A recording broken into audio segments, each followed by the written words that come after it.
and the icy embrace of shallow water. Oh no. Warm light reflects off his pristine medical coat, called it. But there's one thing that's still missing, my bandages. Quite an array of interesting gentlemen that I was introduced to while playing the watching the TOUCHSTARVED trailer. And there is a demo out on Steam that I am about to check out. The music was really beautiful, the characters were really gorgeous, and I'm curious because it does seem a little bit spooky if it's going to be too scary for me or not, but I am about to find out. So I'm going to go ahead and play the demo. I'm Jenny, and let's check it out. Alright, we're getting started. Disclaimers.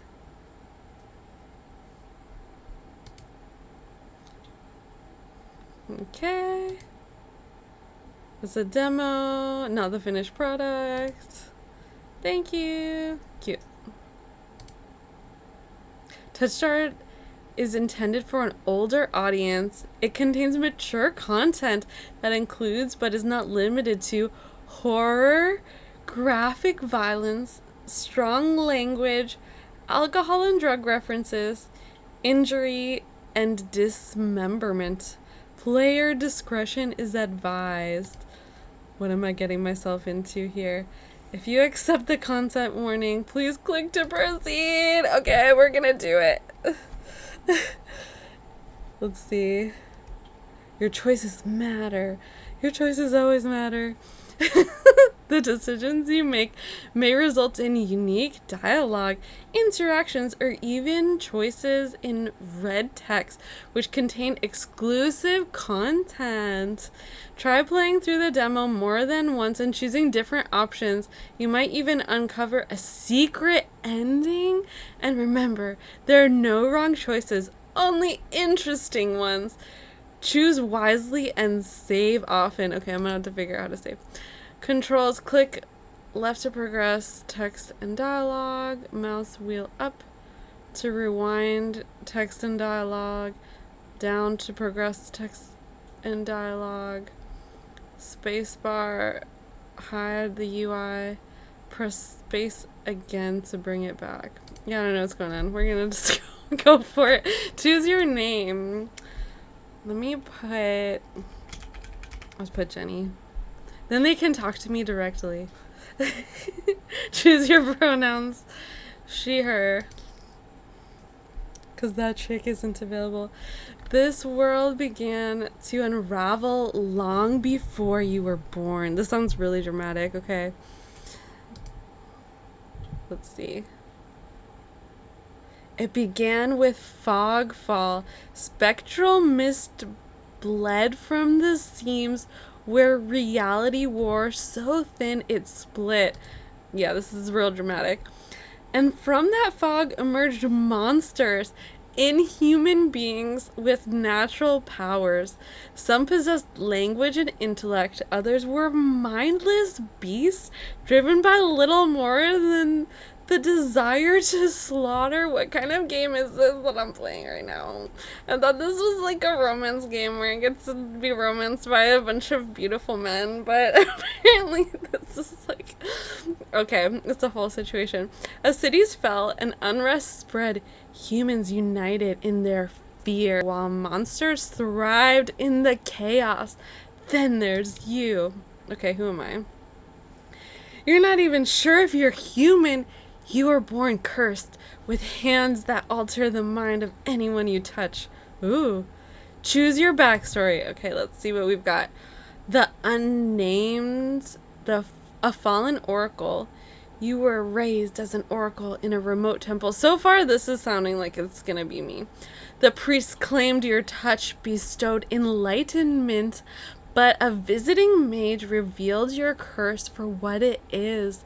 Following the mage's word, you fled in search of Senboium. You regularly experience unnatural premonitions that rattle your body and soul. The innate sixth sense gives you a heightened awareness of hidden supernatural presences around you. That sounds kind of spooky, but like, I feel like that's probably what I'm gonna pick. The Hound, the Forsaken Thief. You are raised by society's outcasts, criminals who accepted you when nobody else would. Your partner in crime, a friend since childhood. Honestly, having a friend sounds good, but I still think I'm gonna choose the first one. Helped you steal enough money for a cure, then betrayed you. Never mind, having a friend does not sound good. They left you with only enough coin to travel to the Semboyum. I don't know how to pronounce it. Hopefully someone will say that word. Your last hope. You have sharply honed social intuition. You can survive and even thrive in the violent underbelly of any city, using your experience with the underworlds to get ahead. Yeah, not. Oh, did I just? Oh, yeah, it just took me back. It's like, you're taking too long. I'm gonna take my time, though. The Alchemist, an abandoned mage, Oh, it's because I scrolled back, probably. An exiled Semboyum mage. Oh, this is sounding cool. Took you in as a child, raising you as her apprentice. She seemed to take pity on your curse, but you discovered that she was cultivating you as a test subject. You fled to Semboyum seeking a cure. You are experienced spellcaster with an encyclopedic knowledge of alchemy, spellcraft, and history. With a little observation, you can identify the subtle effects of magic. That sounds really cool. So either I have premonitions or I can do spellcraft. I'm gonna pick spellcraft. I really thought I was gonna pick the first, but the Alchemist, an abandoned mage, that sounds awesome. Yep, confirm. Your name is Jenny. You selected she, her pronouns. Your backstory is the Alchemist. Is this correct? Yes. Yes, I think it is. Let's see. Ooh. The wasteland stretches as far as the eye can see. There's nothing out here but death, the ever-present stench of decay, and countless sun-bleached bones cast like seeds across the barren land. This sounds really desolate and dismal. I could say death doesn't scare me, but to tell the truth, I'm desperate. It's been 2 weeks since I joined a caravan bound across the wastes. Finding a group that would accept me was a trial in itself. As rations grew sparse and my canteen ran dry, I began to despair. But then I saw it. Ooh, zone out. Iridia, the city of knowledge, one of the last bastions of humanity left in the world, and home of the famous academy called Semboyum. Alright. Zooming in. All the world's knowledge gathered in one place. If there's anywhere I'll find a cure for my curse, it's there. Alright.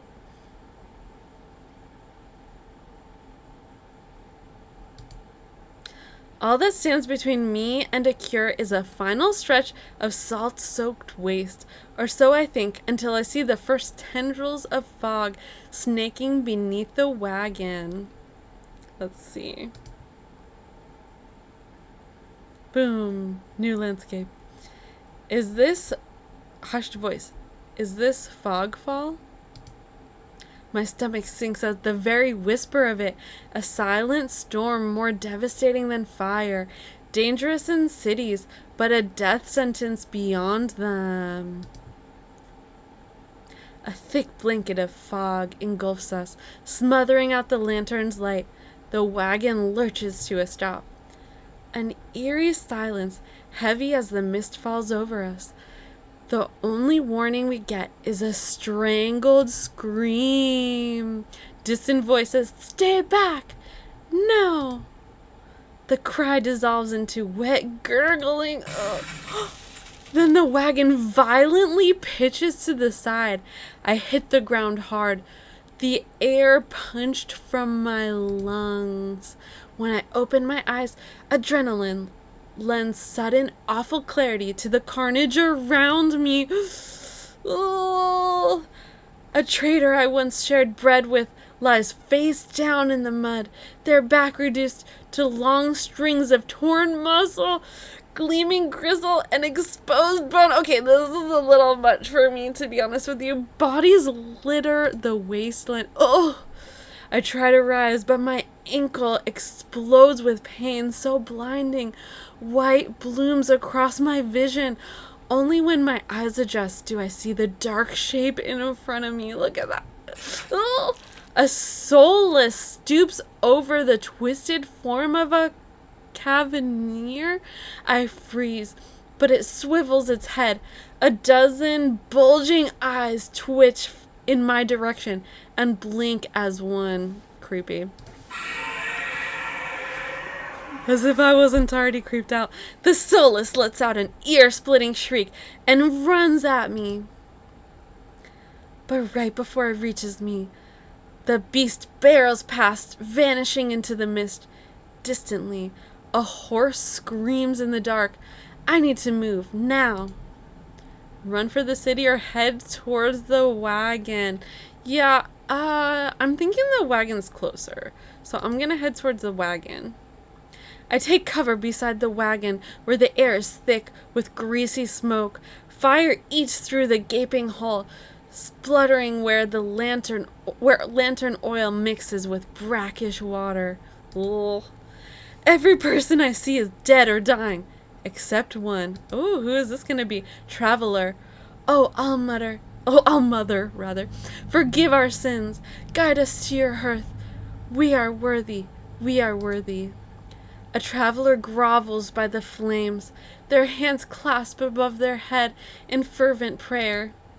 I glance upward, towards the gauzy lights of Iridia, just visible where the fog runs thinnest. I don't pray, but the sight of the city is all the reminder I need. I came too far to die here. That's right, self. Rapid footsteps echo all around me. I turn in circles, frantically searching the opaque mist for the source, but the fogfall twists and stretches sound. Suddenly, the caravan's driver bursts forth from the fog. Our eyes meet too late. Wah! I shook.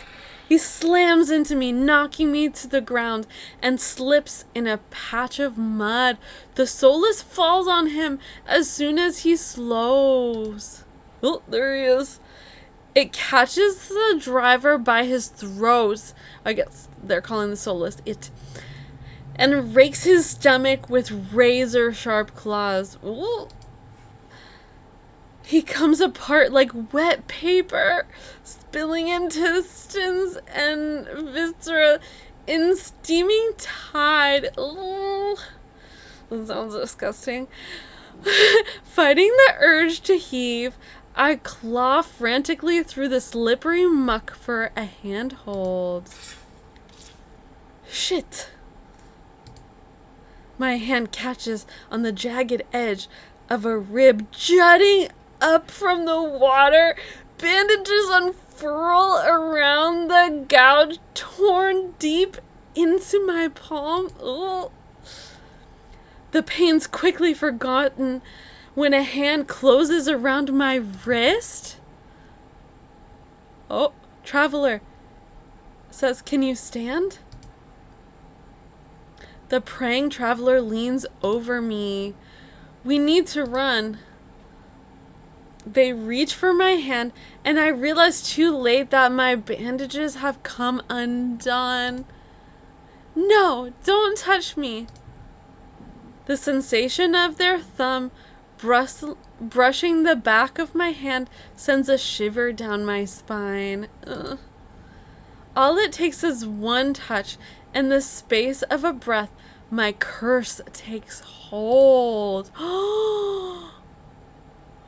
Their lips peel back to a deranged grin. He was looking a little handsome until now. He makes some kind of laugh that I'm not gonna try to copy. No, I've seen this face countless times before. This is my curse. madness of my own making. Their grip on my hand tightens until pain radiates from my knuckles. Ugh. Then I say, let me go. Suddenly, clammy hands crush my throat, choking off my breath. The traveler says, die. Okay, that's a little much. Spit bubbles at the corners of their mouth and flecks my face. That's disgusting. The edges of my vision darken as my lungs scream for air.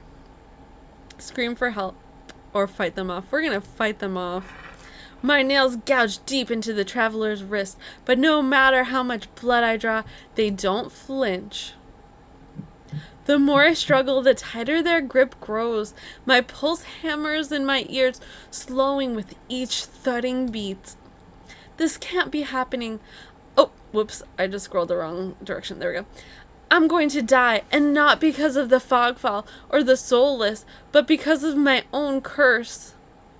The more I struggle, the tighter their grip grows. My pulse hammers in my ears, slowing with each thudding beat. Oh, I already did those. I went backwards. Whoops.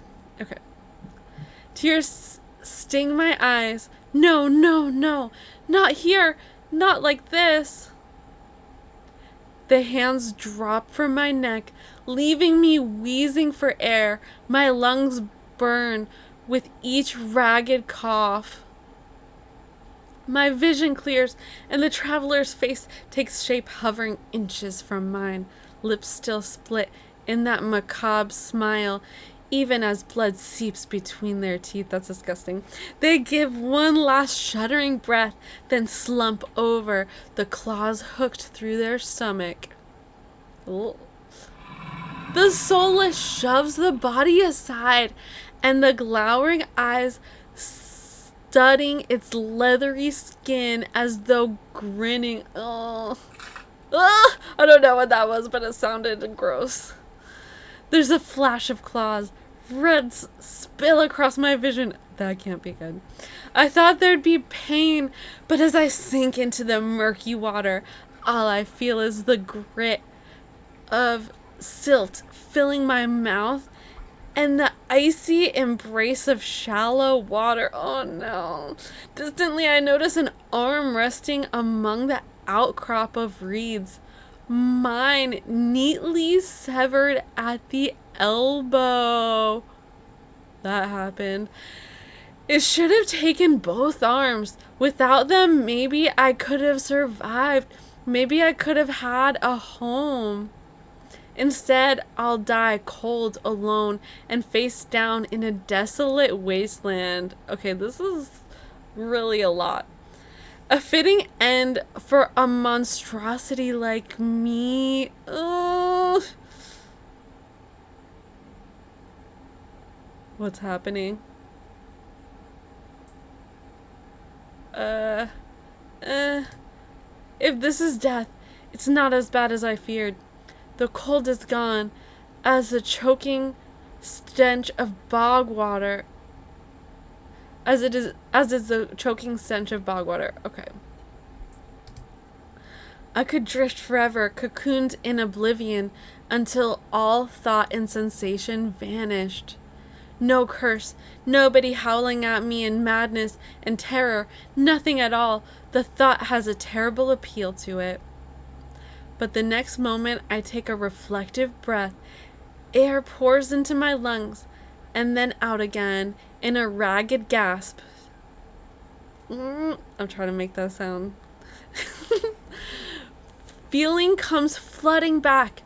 Warm cloth on my bare skin, a firm surface underneath me, a strange tang of sulfur in the air. Someone, ? Do not be afraid. Oh, a handsome ? I twist my head toward the voice. Tears flood my bleary vision at the bright glow of lamplights. ? Try not to move. The voice is calm, steady, and commanding, but more importantly, it's a stranger's voice. One thought cuts through my mental fog. I have no idea who this is, and I'm completely at their mercy. It's me. Stay away from me. My words come out a little more than a creaky whisper. I clamp my mouth shut, hating how weak and helpless I sound. Question mark says, no. No? Who the hell is this? I can sit up or I can lie back down. I'm gonna sit up because I'm a fighter. Oh, the world shakes. I manage to push myself up on one elbow, but my head swims and my surroundings give an alarming lurch.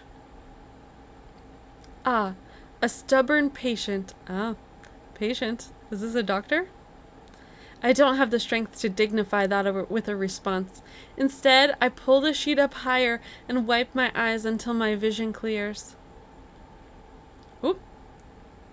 The stranger towers over my prone form. Warm light reflects off his pristine medical coat. Called it. It's doctor. I instinctively shrink back, and that's when I notice that I'm completely naked except for a thin linen sheet. Naked, lying on a low cot with a pair of sharp golden eyes watching my every move. The man's gaze flickers to my exposed, unbandaged hands. Uh-oh. I plunge my hands under the sheet to hide them from sight. Though it's too late, he must have noticed what they look like. Strange. Cursed. Inhuman. I brace myself for his inevitable suspicion and disgust, but his expression doesn't even flicker from that courteous smile. He just watches in placid silence as I struggle to make sense of my surroundings. I ask, where am I? Who are you? The doctor says, be calm. You're safe here. Whoever this is, he clearly has no idea who or what I am. I've never been safe anywhere with anyone. Even my own mentor, my teacher, thought I was nothing but a convenient specimen to be used and discarded. Oh, that's pretty cold. I scowl, pulling the sheet protectively around myself. Where are my clothes? The man's golden eyes narrow slightly. A sharp sigh rustles the paper in his hands. The doctor, I see you are not to be dissuaded. Yep, not to be dissuaded, doctor. Your clothes were torn to shreds when I found you, but I procured replacements. How very thoughtful of you, doctor. Let's see. Oh, this is a pretty setting. With a soft creak, he stands from his chair, giving me a better view of my surroundings. That is a spooky picture he has over there, okay? I know it might be like a medical one to show the muscles and bones, but it's giving creepy vibes. Other than that, it looks pretty nice. Looks kind of cozy. I seem to be in some sort of medical clinic. Bottles of silvery alchemical concoctions line the counters in neat rows.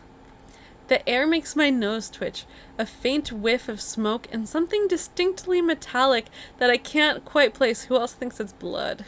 Sure do.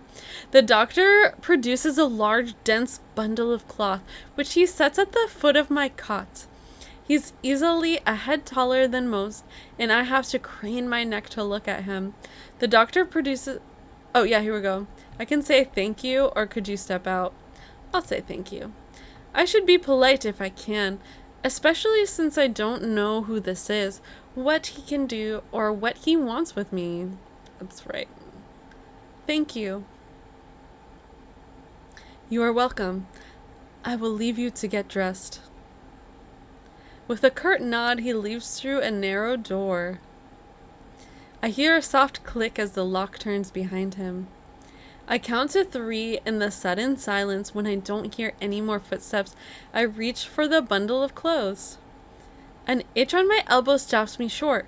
I reach down absently to rub at it, then freeze when my fingers meet a neat line of stitches. I was wondering, the arm was missing, but then I mentioned that something about my hands or my arm, something about like the bandages on my hands. So that arm must be back. Ooh. I know what I saw. That beast took my arm clean off. Yep.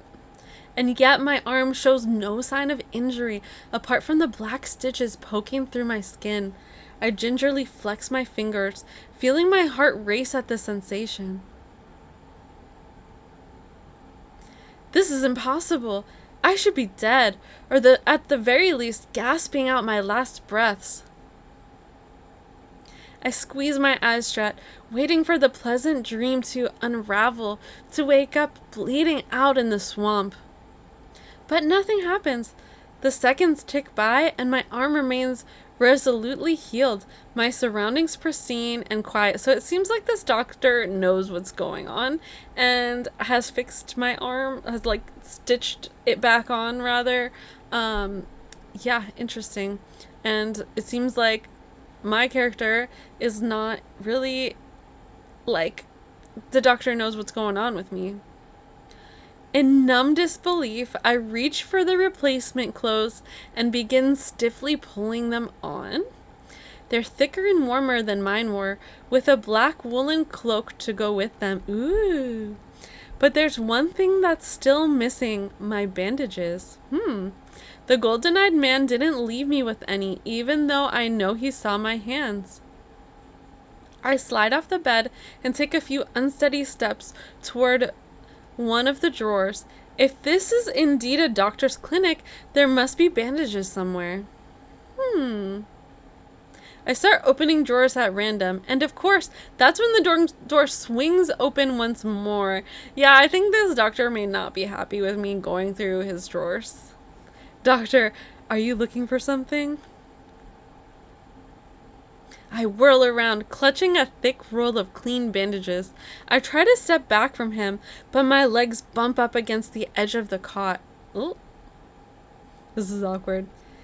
Your caution is understandable, though if I meant you any harm, you would know. Look at how gold his eyes are. And he has gold on him, bringing out those gold eyes. That doesn't make me feel better in the slightest, but he makes no move toward me, so I quickly wind the bandages around my hands. The glowing scars and mottled skin appear under a layer of clean white cotton. Doctor, may I ask why you needed additional bandages? He's looking off to the side. I clench my jaw. I knew it would only be a matter of time before he asked about my hands, though the way he does is strangely roundabout.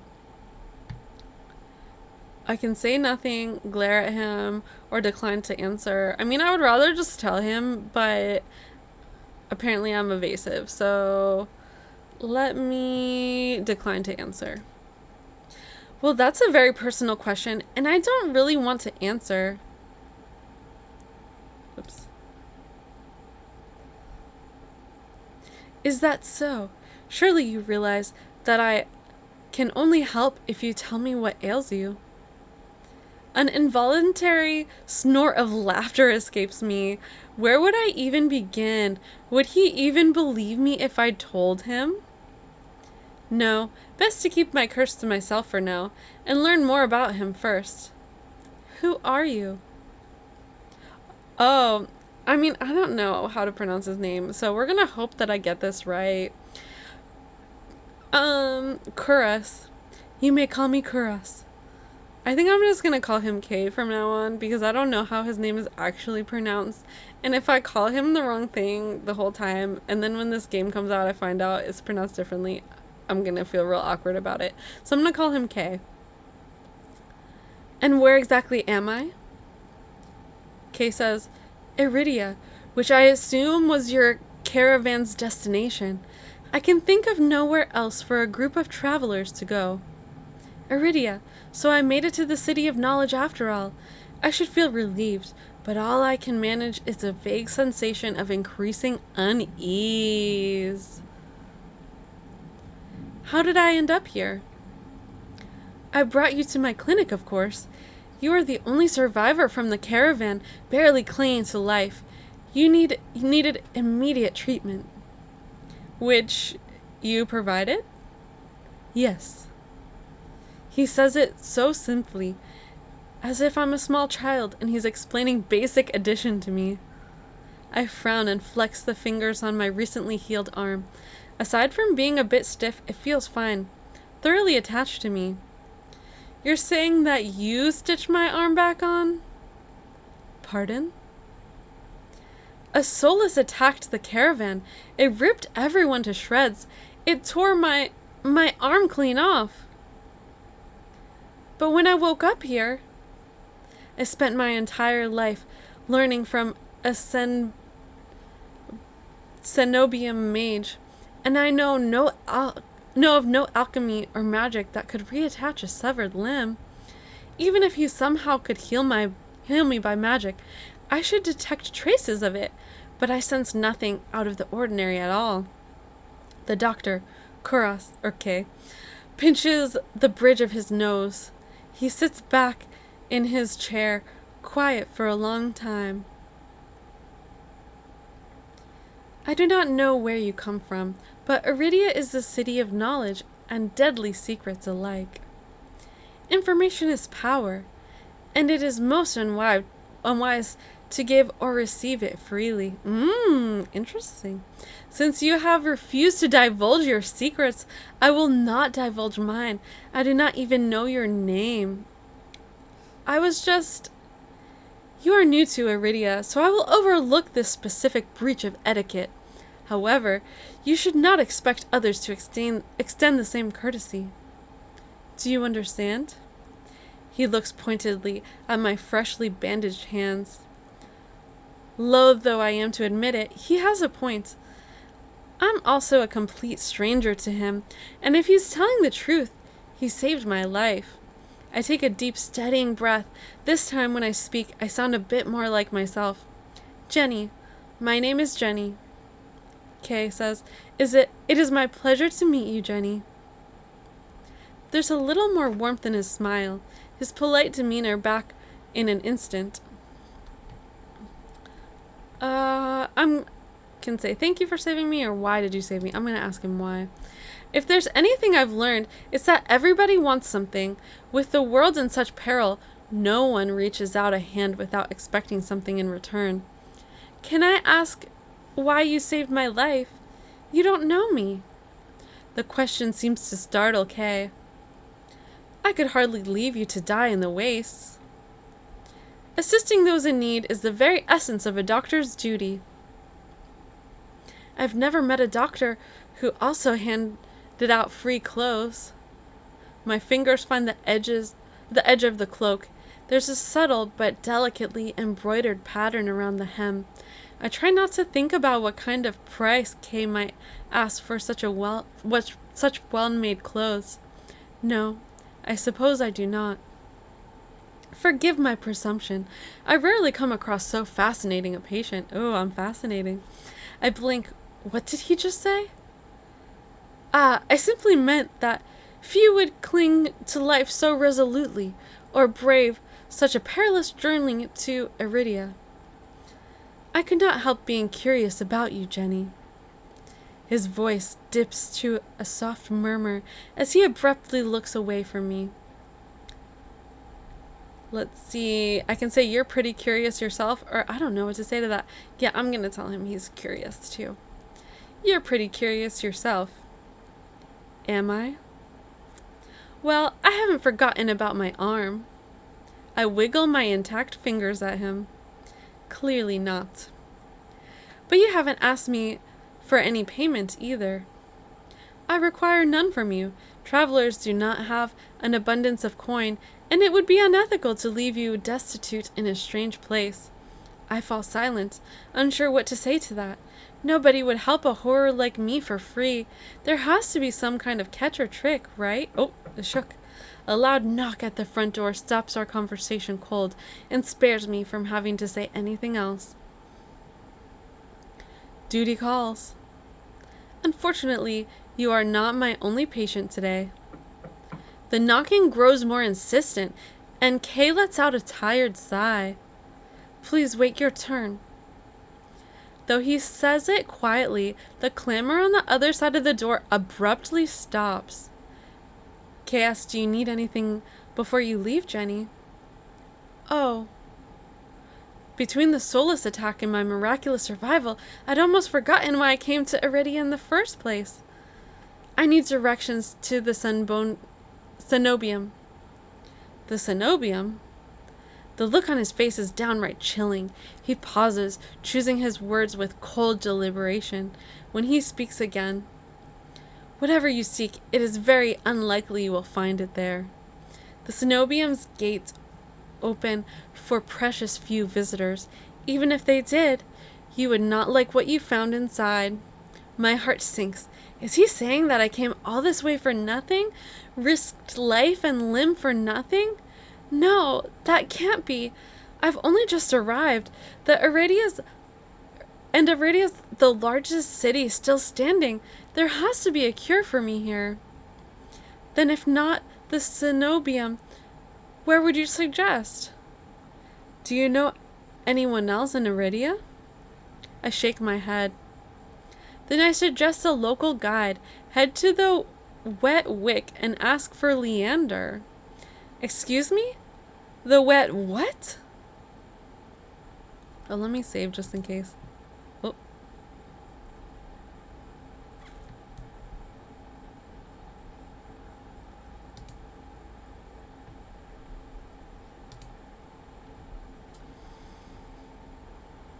The Wet Wick. He sounds deeply amused. Follow the postings advertising Leander's bloodhounds. They are difficult to miss. When you meet Leander, tell him I sent you. That isn't much to go on, but Kay points toward the clinic's back door. You will be safe so long as you do not draw attention to yourself. That's easier said than done. I've always been a magnet for the worst sort of attention. If you require my assistance, you may return whenever you wish. Though he is smiling, there's a note of finality in his voice. Resigned to my dismissal, I slip out the back door. Ooh. I find myself standing in a narrow, rather gloomy alley. I pull the new cloak up over my nose, stepping over the contents of chamber pots that have been emptied into the streets. Something weighs heavily inside one of the cloak's pockets, my coin purse. Everything is still inside, every last coin that I'd scraped together for the journey to Iridia. It doesn't even look like it was opened. There were so few coins to begin with. They probably weren't worth stealing. I glanced back at the clinic's closed door. Kay didn't take any payment. He didn't even ask for a future favor. But he also said that in Iridia, secrets are power. Does he expect me to give up mine at some point? That's not exactly a comforting thought. Still, no matter why he did it, Kay gave me a second chance and a lead on where I might find help. I'd better get going before he changes his mind. I squeeze out the alley and into the crowded main street. The line outside Kay's clinic stretches down the road already. Two thin peddlers queue along the weathered elders. If any place is in desperate need of a free clinic, it's this one. The cobblestones are treacherously rough under my feet, deep grooves worn between them by regular flooding and decades of hard use. I knew Iridia was a river city, but I didn't expect it to look so eroded. The buildings are tired and dilapidated, all crammed together in narrow streets. Oh, a child darts by, clutching something greasy wrapped in paper. The smell of fried food drifts over me. My stomach gives a faint gurgle. I'm really wondering what my character looks like. I saw my hands that were bandaged. Vendor, this morning's catch. Fried up, hot and fresh. Not too many eyeballs today. Eyeballs? That sounds disgusting. But I'm starving, so I duck my head under the stall's grubby awning. A large fish leers up at me. Its 3 bulging eyes still visible through the thick layer of crispy batter. The vendor gives me a gap-toothed grin. What's the cheapest thing you've got? The vendor points at a metal basket of what looks like long strips of savory fried dough. Fresh long lads, 3 copper apiece. Don't burn your mouth. I take the coins out, counting them gingerly. At this rate, I might not even be able to afford dinner. Reluctantly, I drop the payments on the counter and take my meal.